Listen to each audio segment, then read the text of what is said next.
So today ain't over. I forgot a couple things, plus we needed a couple more things at the store. So it's gonna be a short ride, but I have a story in mind. It was one of the last acts. It was the last act I had in population, but it speaks to me as a person, the loyalty I have to friends. And this was something I did for somebody that I didn't even like, really, and he really wasn't a fan of me, even though he really had no reason not to be. He just knew I really didn't like him because I didn't like the way he moved. I mean, as a kid, he wasn't a bad kid to be around, like, but he just did grimy shit, which a lot of dudes did. And the reason that the other kid that had the issue with him had the issue, he was 1000% in the right. The kid Scotty Wong, who we ended up being cool, we ended up talking in DDU, and I think we seen each other in the hole in the max, and talking, and you know, he really appreciated in seeing there what kind of person I really was, and appreciated what I did, because I was the first person to move. And it was just kind of a natural reaction, because it was Driscoll's boy, and Driscoll was my guy at the time. That was my guy. That was before Driscoll really lost it and completely went off the reservation. So Scotty Wong, who is from Lynn, but he came on to N1 with us, and somehow, I don't know how him and Driscoll got linked up, but that was Driscoll's boy, and like Driscoll like amped him up to be fucking the toughest dude since fucking Bruce Lee. Oh, look at his hand, look at how fucking big they are, and his knuckles, and oh, he's so fucking tough. It's like, dude, when have you ever seen him fight? But he would just do little shit around the block that just wasn't in tune with being a great guy. You know what I mean? Like this incident in particular, like the kid paid him for a tattoo, and he like started it, or did the outline, and then like started doing a bunch of people in between, and it was like text message from weeks. Why would you just leave your toilet like that? Or like a month in between, and he just kept giving the runaround about the tattoo that he had paid for.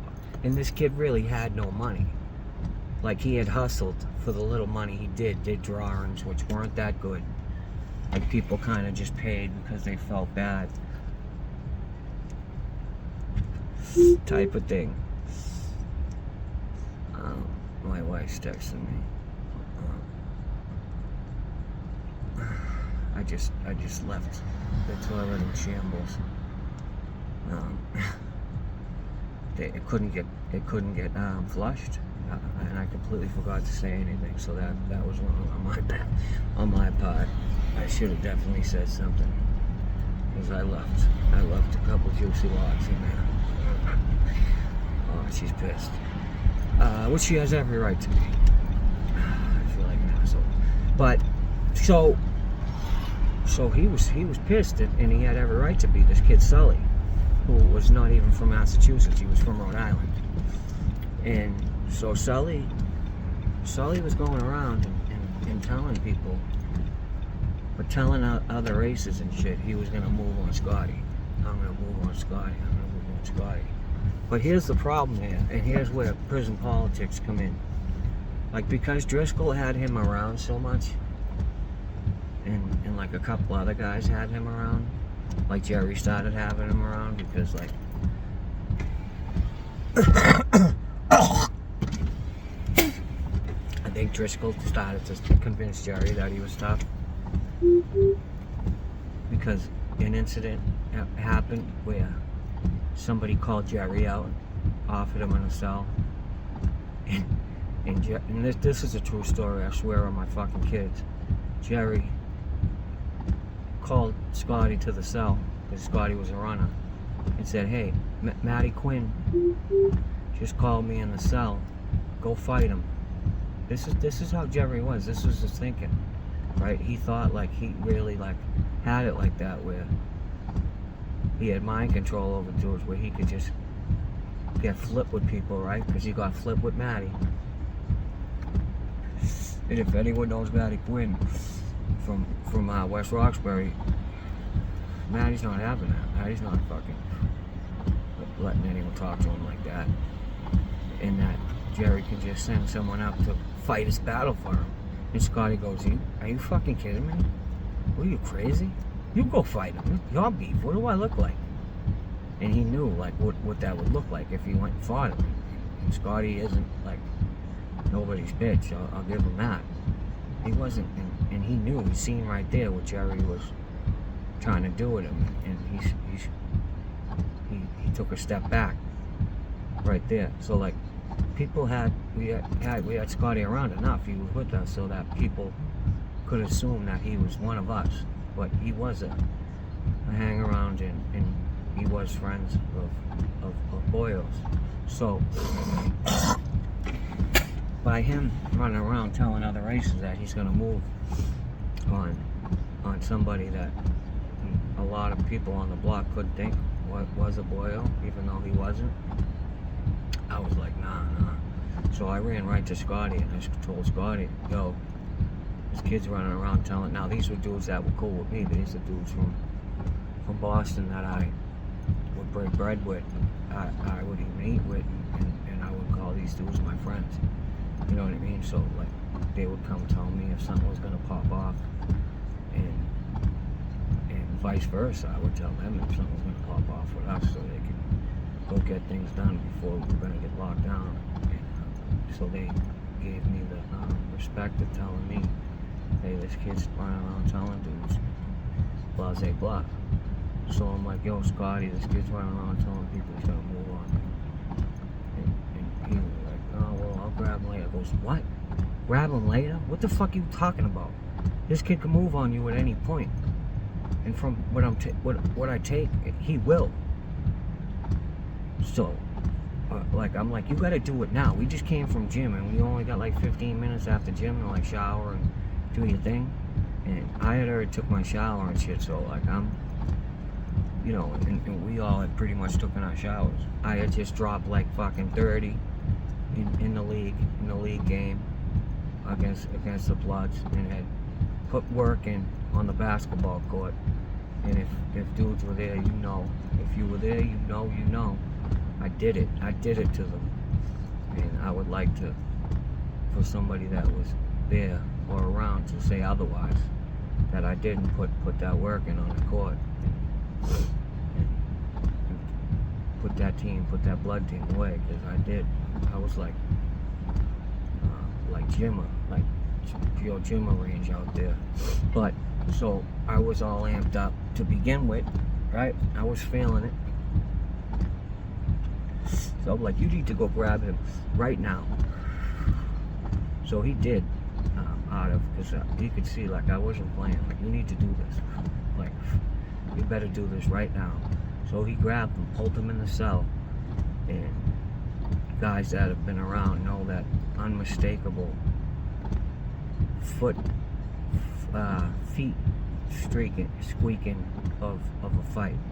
When you hear that squeaking, you know what time it is, and so don't the cops.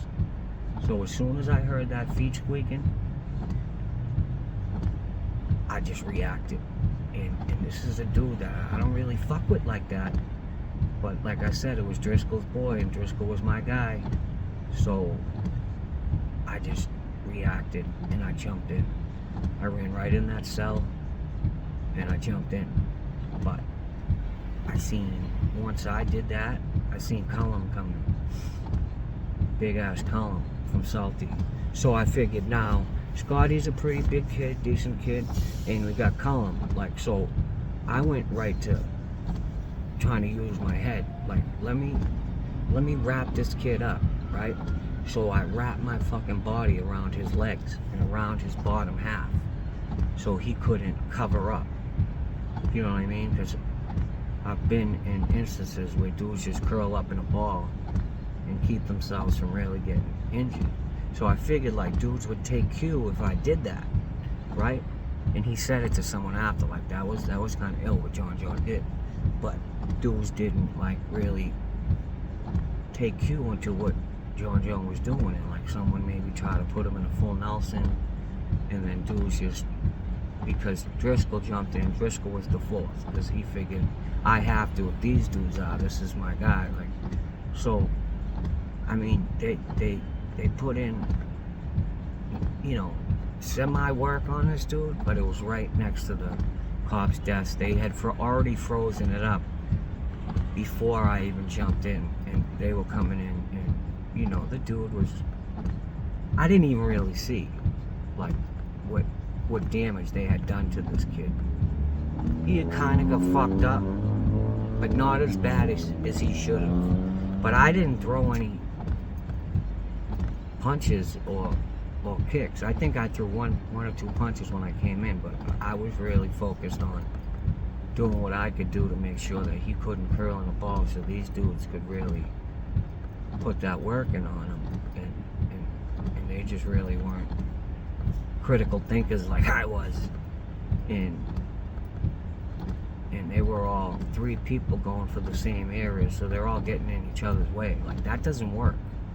And I've told people in instances where like dudes have jumped in fights, because I've seen so many fights and I've seen that happen, and it's like, you can't do that. You gotta like coordinate that. So, and if you jump a motherfucker, like, he should look like he got jumped, because it's embarrassing if you don't. And dudes are gonna be like, oh, like, you know, he should have looked a lot worse than he did. But he had some injuries, some fucking to his eye. Like, his eye got really fucked up, like his cornea, and I think he was, couldn't see out of it for a while, and some other shit to his head, getting booted in the head. But anyways, that's not the point of the story. The story is just being loyal. Prison politics, right? And being loyal to a fault, because that was being loyal to a fault. Because I'm gonna tell you on the next video what ended up happening with Driscoll, and by proxy, Scotty Wong. Which it turned out Scotty Wong all along was a local boy crip from Lynn, and we didn't know it. But that's his business, and I don't have any issues with Scotty over that. I don't care. Scotty can do whatever the fuck Scotty wants to do. We made our peace with each other, and me and Scotty are cool, and we're alright, you know. I know he appreciates what I did for him and sees me in a different light than he did before. And he really had no reason to see me any differently. He just knew that I seen him some type of way, because there were certain things that happened when he was the cellmates with Driscoll that I just didn't understand, because yeah, Driscoll made moves, but I made more moves, but Driscoll was weird with shit. He would lie, and he was just a funny dude sometimes, you know what I mean? Funny dude. But I'm gonna get into what happened while we were in the hole. We were in 10 block for a long time. We ended up getting shipped out from SBCC's hole to 10 block together, and I'm gonna get into what happened after that.